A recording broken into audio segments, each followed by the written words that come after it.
o que eu vou falar hoje aqui, como Campinas inovou na gestão ambiental, que é algo que tem tudo a ver com o fórum que a gente está presenciando. Como tudo isso começou, de que forma a identificação digital foi levado como instrumento de trabalho pela Secretaria de Meio Ambiente.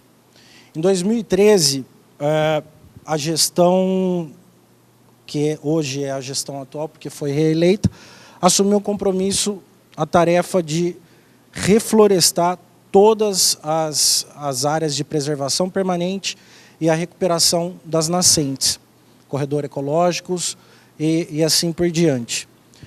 Só que aí, com uma tarefa muito nova, muito ousada, surgiram alguns desafios ao longo do caminho. O primeiro deles, como fazer a gestão eficiente de uma tarefa como essa? Fazer o controle de plantio de milhares e milhares de árvores, com um efetivo técnico de fiscalização muito pequeno. Na prancheta e o papelzinho, provavelmente seria algo muito difícil de acontecer. Então, pensou-se em tecnologia. Porém, que tecnologia seria capaz de ser aplicada já existente, seria capaz de ser aplicada em campo? Considerando os intempéries naturais, a distância, porque a informação ela precisava estar online, então como que isso ia ser resolvido? E a única alternativa era o quê? Desenvolver um sistema informatizado para que todos os dados de plantio fossem consolidados numa única plataforma, para que não só os técnicos tivessem acesso, como as empresas compromissárias e seus mantenedores, assim por diante. O segundo desafio, e talvez o mais complicado de todos, que foi como realizar esse trabalho, essa tarefa, sem utilizar recurso público. Porque não só devido à crise que o país vem enfrentando ao longo dos anos, mas como que a gente ia convencer as pessoas donas do dinheiro de que seria interessante investir em árvore. É uma tarefa, acho que, mais complicada do que fazer toda a sistematização da informação. Mas aí o jurídico encontrou algumas leis que exigiam esse trabalho de identificação digital. Então, são 5 leis municipais e uma estadual que embasam essa atividade de inventário dos ativos ambientais provenientes de compensação ambiental. Então, através da lei, foi resolvido o segundo probleminha aí, que seriam os recursos. Já que trabalharíamos para fazer um sistema onde tudo seria cadastrado, haveria um trabalho de gestão desse sistema, onde várias empresas, vários técnicos, vários fiscais trabalhariam, por que não aproveitar a oportunidade para desenvolver algo que ainda, além de resolver o problema de gestão, ainda trouxesse melhoria ao processo? Então, através de um trabalho em conjunto com os técnicos da Secretaria de Meio Ambiente, os técnicos que são responsáveis pela fiscalização, e particularmente com algumas outras empresas que são responsáveis por plantio e manutenção dessas compensações ambientais, foi feito um desenvolvimento em conjunto, ou seja, a partir do momento que a gente encontrava um problema, uma dificuldade no processo, quem é o especialista nesse ponto que pode nos ajudar a encontrar uma solução prática dentro dessa sistematização de informação. Então, foi um trabalho conjunto entre Secretaria de Meio Ambiente e empresas privadas. E aí, o quarto ponto, que era a transparência disso tudo. Uma vez que nós temos as informações em um banco de dados, hoje tudo em nuvem, como que a gente vai fazer com que a população também tenha acesso a essas informações? Teria que ser algo, vamos dizer assim, de fácil acesso, que seja massificado, que as pessoas sem recurso ou com recurso consigam ter acesso a essa informação. Pois bem, como que a gente resolveu essa tarefa? Nós desenvolvemos o sistema de identificação digital de árvores com QR Code. Essa é uma tagzinha um pouquinho mais antiga, mas é o mesmo formato que a gente utiliza hoje. Hoje a gente tem um grupo de informações um pouco mais extensa, mas basicamente o funcionamento continua sendo o mesmo. O QR Code ele passa a ser apenas um transporte do real para o virtual, onde a gente tem uma infinidade de informações e uma infinidade de possibilidades. O QR Code hoje a gente acha na caixa de leite, no pacote de bolacha, no salgadinho, e é gratuito. Então, utilizar essa tecnologia para que fizesse a informação totalmente disponível e acessível 24 horas por dia, 7 dias por semana, para os fiscais, para as empresas compromissárias e para a população. Com isso, o que a gente ganha? A gente ganha com o Big Data. O Big Data nada mais é do que um conjunto monstruoso de dados que é transformado em informação. Ou seja, eu tenho N linhas de banco de dados, que se eu mostrar um banco de dados para um gestor, ele vai olhar aquilo e vai falar, tá, legal, não serviu para nada. A partir do momento que eu faço o processamento desses dados e transformo isso em informação, por exemplo, eu consigo ali saber exatamente aonde está cada uma das árvores plantadas, porque são todas georreferenciadas individualmente, e cada uma delas traz um sinal gráfico de qual é o tipo da classe sucessional daquela espécie. Por que isso é importante? Quando nós temos um trabalho de reflorestamento, não é simplesmente abrir o berço, colocar a muda lá dentro e obrigado. Existe um trabalho de, vou usar uma palavra bem forte, mas copiar a natureza. É bem difícil, mas existe um trabalho técnico para fazer uma recuperação ambiental. Então eu preciso intercalar as primárias com as secundárias e assim por diante. Como que um técnico em campo, com uma prancheta, vai fazer a verificação de 10 mil árvores, se o plantio foi feito tecnicamente correto? É praticamente impossível. Se a gente pegar um grupo de chineses escravos e botar para fazer isso, capaz ainda de não dar certo. Então, a gente passa a ter uma transparência de informação muito forte. E dados transformados em informações gerenciais. Eu consigo tomar decisões muito mais fáceis olhando para um mapa do que para uma tabela de Excel. Com isso, nós trouxemos uma agilidade na fiscalização do celular, do tablet ou até do desktop, do computador atrás da mesa de trabalho. Qualquer técnico consegue fazer o levantamento das informações do plantio. Ou numa visita a campo, ele vai fazer uma inspeção, uma vistoria, não precisa voltar para o escritório para retabular os dados, baixar foto da máquina fotográfica, entender a letra da prancheta do técnico de campo para o analista que vai inserir isso numa outra planilha em Excel. Então, a gente faz com que a tecnologia seja uma aliada na fiscalização.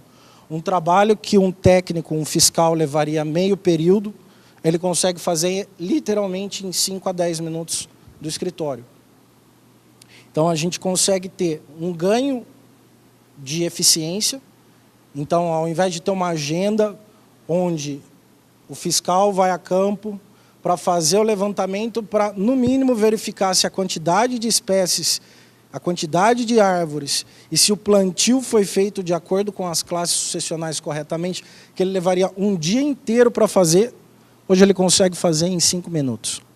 Então, a gente reduz tempo, melhora horas técnicas, a gente reduz o custo operacional da prefeitura, da Secretaria de Meio Ambiente, sem falar na facilidade.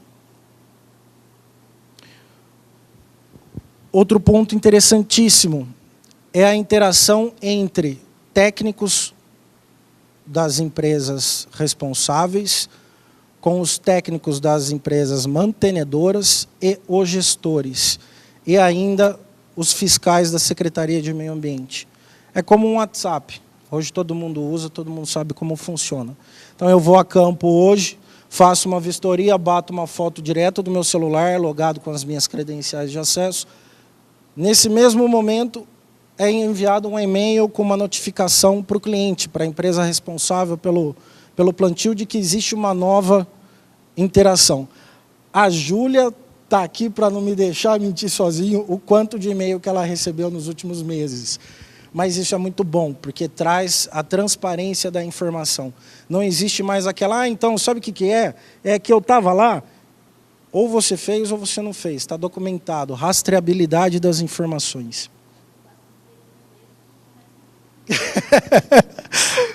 Considerando aí a nossa última experiência, passou de 3.000 e-mails, né, Júlia? E a partir daí a gente consegue aplicar um bom cunho de inovação. Hoje todo mundo sabe da necessidade do desenvolvimento de cidades inteligentes, mas ainda muito pouco é feito na prática. Porque como é que você vai hoje utilizar a construção de uma cidade, durante o processo de construção de uma cidade, recursos tecnológicos que fazem com que a população e o órgão fiscalizador tenham uma interação, um não entre em conflito com o outro, todos sejam transparentes e em tempo real. É um desafio grande. E tem que durar. Não adianta a gente inventar algo, botar lá, meia dúzia de chuva e sol, derreteu. Ou seja o que for. A gente vê muito problema com iluminação solar. Ah, coloquei iluminação solar. Legal. Da meia dúzia de chuva já não está mais funcionando. Mas espera aí, até que ponto isso é smart? Então, através do nosso sistema, qualquer pessoa com smartphone ou tablet consegue interagir com as árvores. Então, se eu estou passando numa praça, que o meu condomínio fez a identificação digital das árvores e tem um cacho de abelha, o que eu tenho que fazer? Eu tenho que ligar para um 156? Tenho que passar um e-mail para a síndica? Com o meu smartphone, hoje eu faço a leitura da tag, conecto com a minha rede social, com o meu Facebook, o que evita fraude, porque eu não vou usar o meu Facebook para trollar, sabendo que conseguem exatamente saber quem eu sou e qual é o meu e-mail, para fazer uma solicitação de inspeção, de manutenção. Então, eu consigo informar se aquela árvore está com perigo de cair, se tem um cacho de abelha, se está precisando de uma poda, de uma irrigação e assim por diante. A gente acaba transferindo uma parte da responsabilidade de manutenção e de fiscalização para a população, que de fato é quem está vivenciando, é quem sofre o primeiro impacto. Então, hoje a gente já consegue considerar que Campinas tem um modelo de gestão ambiental voltado para cidades inteligentes. E o que é que essa história nossa de 2013 para cá construiu? Bom, nós temos aí 129 projetos hoje em andamento, fora os que estão ainda em fase de desenvolvimento. Mapeamos aí quase 85.000 árvores, isso só em Campinas, através de plantios compensatórios. Esse número de visualização é bem legal, porque são 112.000 visualizações únicas. Ou seja, houve uma interação de 112.000 vezes entre pessoas e cada um dos perfis perfis das árvores. Então a pessoa ela pode plantar, compartilhar aquilo no Facebook e aquilo vai propagar uma ação de alguém visitar o link e isso gera até um buzz marketing, um marketing verde, que aí é uma abordagem secundária que a gente traz junto com isso, mas ainda não é o ponto dessa apresentação. 15.200 interações técnicas, ou seja, ou fiscal, ou técnicos de manutenção. Cadastraram fotos ou fizeram medições, formulário de desenvolvimento da árvore, que com o sistema é possível fazer esse acompanhamento. E aí mais de 1.000 toneladas de carbono resgatado da atmosfera com esse número de árvores que a gente tem plantado. Então, assim, são números que crescem exponencialmente. Esse aí é um gráfico que a gente fez do levantamento de 2014 até esse ano, a quantidade de árvores que nós identificamos. Então, a gente está aí na metade do ano de 2017 e já passamos da metade do ano passado. Então, a gente tem um crescimento bem interessante. Estamos quase dobrando aí. E a quantidade de visualizações. Se a gente parar para pensar que isso são visualizações de pessoas interessadas de alguma forma com o meio ambiente e que elas viram que as empresas estão fazendo o trabalho delas e estão deixando essa informação transparente, na minha humilde análise, vale mais a pena você identificar a árvore do que pagar a propaganda no Facebook. Porque você gera uma cadeia de valor que a propaganda do Facebook não gera. E, além disso, você ainda gera informações, dados para relatório de sustentabilidade. Aí é uma cadeia de benefícios que é bem extensa. Pois bem, por que a gente continua fazendo isso? Não basta simplesmente ser um movimento regional. Eu acredito que as coisas que são boas, elas têm que ter uma escala global. Pois bem, essas 4 cidades são cidades que já desenvolvem uma atividade parecida com a nossa, só que numa escala ainda muito menor. Porque não existe uma plataforma onde há interação entre técnicos, pessoas e fiscais e empresas que fazem o trabalho de compensação e identificação digital. Mas tanto Nova York, Los Angeles, São Francisco e Dubai já têm uma iniciativa desse cunho. Ou seja, se Nova York, Los Angeles e Dubai estão investindo em algo, é porque provavelmente tem algum retorno, tem algum benefício por trás disso. Vale a pena citar que Campinas está muito à frente. Tá? O que a gente tem hoje aqui, esse pessoal vai levar ainda um tempinho para chegar lá. Por quê? Não é simplesmente fazer um trabalho de identificação da árvore. É um trabalho de comunicação, educação ambiental, treinamento. Então, vai muito além de simplesmente fazer a identificação digital da árvore. E o acordo firmado na COP21, que foi reforçado agora na última reunião do G20. Embora os Estados Unidos, que sejam os mais poluidores, tenham se ausentado do acordo, os outros 19 continuaram com suas intenções. Ou seja, vai haver com certeza investimento na área, o aumento na demanda da fiscalização de tudo que vai ser feito. É aquela matemática básica. Eu estou poluindo 20. Se eu fizer um trabalho de mitigação, trocar a minha fonte de energia, melhorar o meu consumo de água, eu vou cair para 10.